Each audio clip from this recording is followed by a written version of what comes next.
She found a key made from bone. Every door it opened led to a room that wanted something back. Every key implies a door, and every door implies a space we don't yet have access to. Something withheld, something waiting to be found. This is why keys carry such weight in the imagination, not the key itself, which is a mechanical object of no particular mystique, but what it represents. The threshold made passable, the withheld made available, the locked made open. Most locks are practical, most rooms are rooms.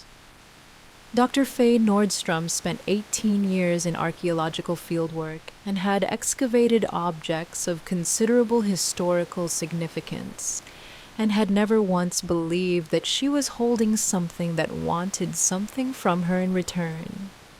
She was rigorous and empirical and had a genuine gift for not projecting. She held objects as objects. The femur key, she told her colleague after the first use, felt like it was holding her back. She was, in retrospect, more right than she intended. The Neolithic burial site at Ormiston had not yielded a carved bone key in any previous season. She found it in the final week of her last funded excavation.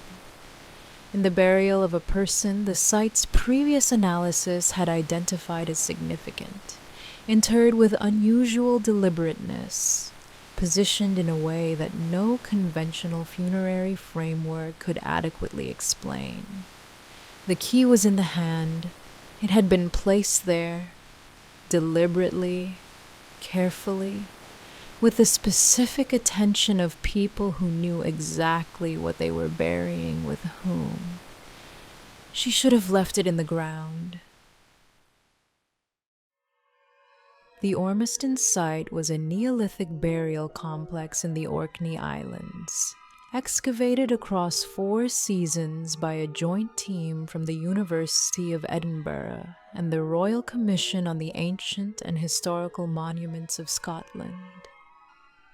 Dr. Faye Nordstrom was the lead archaeologist on the final season.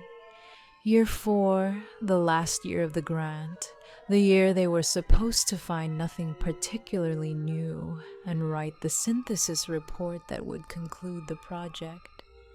She found the femur key in the burial the team had designated ORK-044, the 44th distinct interment at the site, which they had been excavating in the final week of the season with the particular careful efficiency of people who know they are running out of time and money. ORK-044 was unusual from the first trowel. The burial position was not the standard Orcadian Neolithic. Flexed in humation, the skeleton was laid fully extended on its back, arms at the sides, with a deliberate symmetry that the team's osteologists noted as atypical, and which Faye noted in her site journal as structured. The grave goods included ochre-marked stones arranged in a pattern she photographed and could not immediately classify.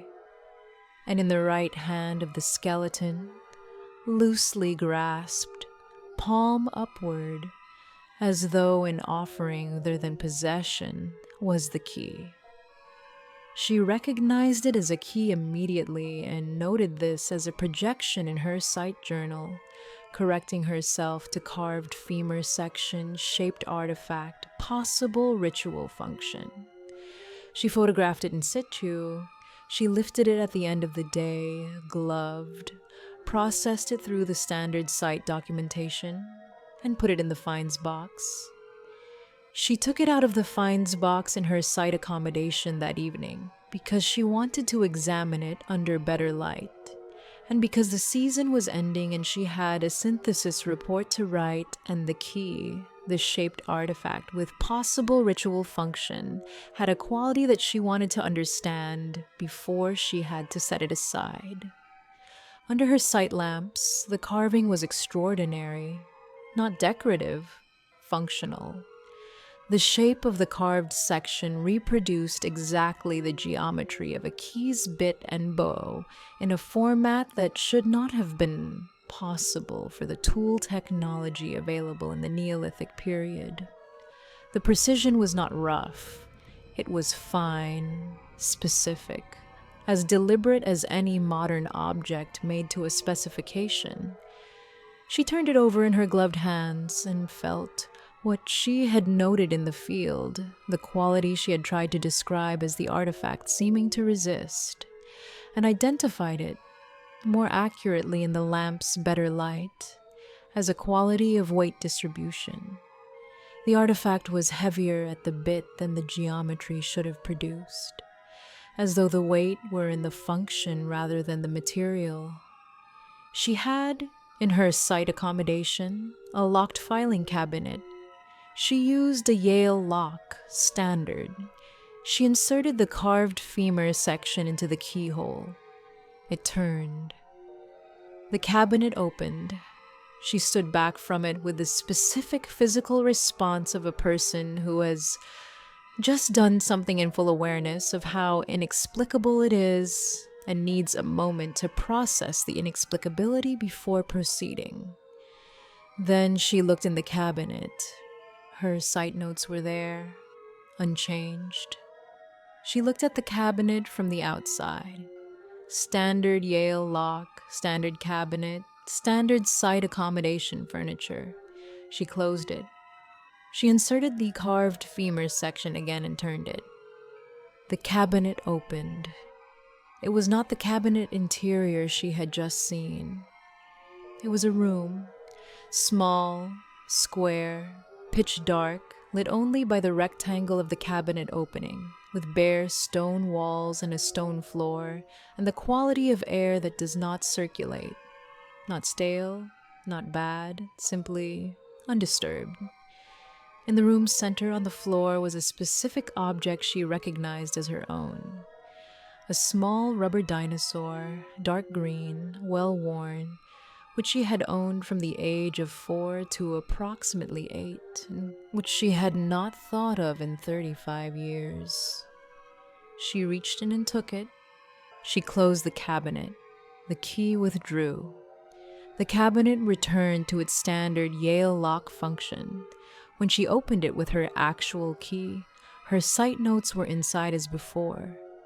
She sat on the edge of her site accommodation bed with the rubber dinosaur in her hand and felt, running beneath the astonishment, a quality of precise longing she had not felt in 35 years.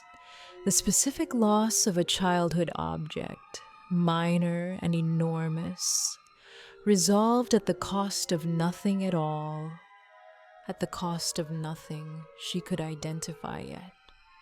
The bone key opens, and what it opens is not the door to the locked object, but the door to the locked space, the interior room that exists between what was lost and what remains. It does not retrieve objects from memory. It retrieves objects from the actual location to which they went when they left the owner's possession. This location is not describable in conventional spatial terms. It is the space that the Neolithic burial community of Ormiston had mapped and used, and eventually sealed by placing the key with a specific guardian in ORK-044, with the intention that the key's location would be documentation of its function's cost, which was visible in the femur itself. Not just any femur. The femur of someone who had used the key until there was nothing of them left to use.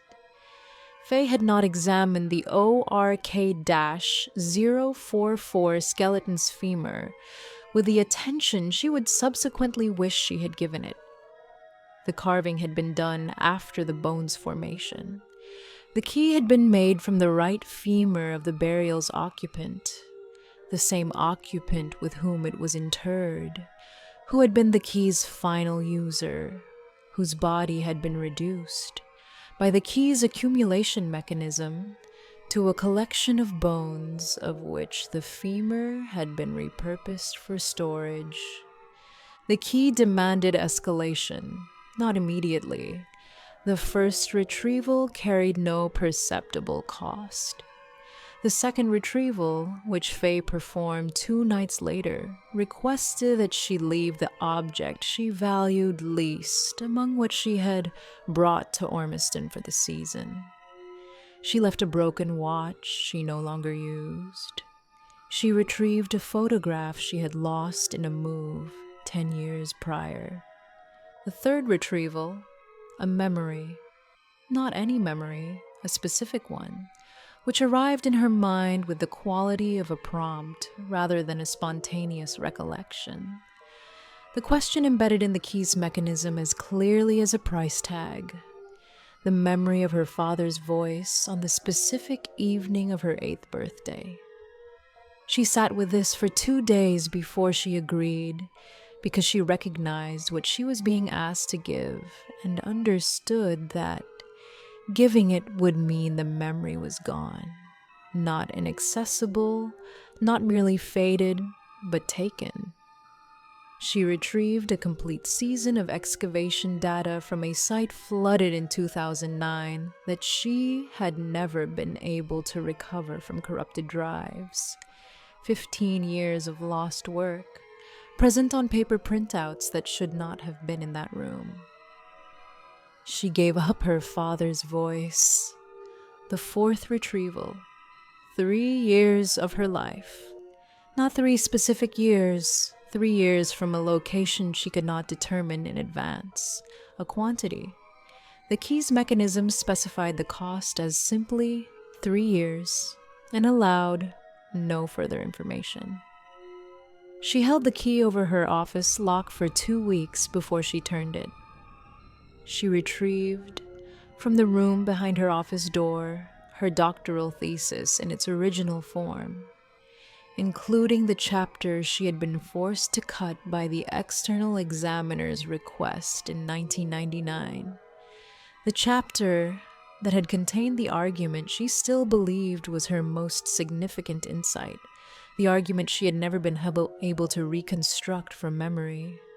40 pages, printed, exactly as she had written them 25 years ago.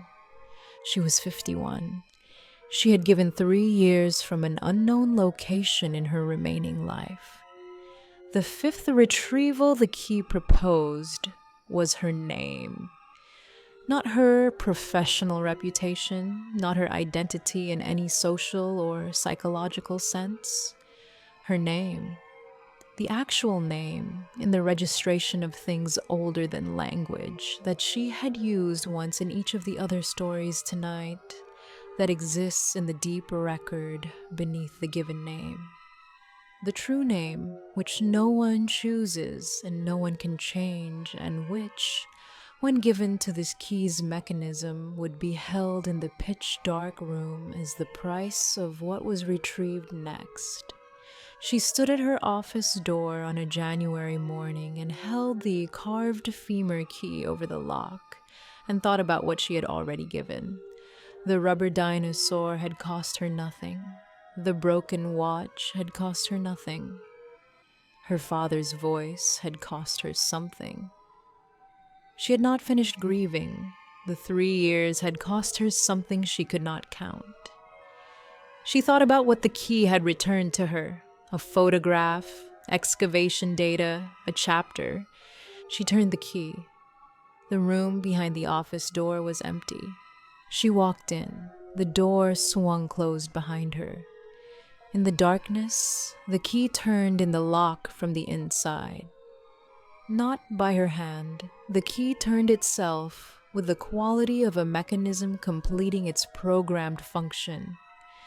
The key's bit engaging the invisible lock from the inside of the room, the sound of the turning carrying in the dark a resonance she felt in her sternum, rather than heard with her ears. The door sealed.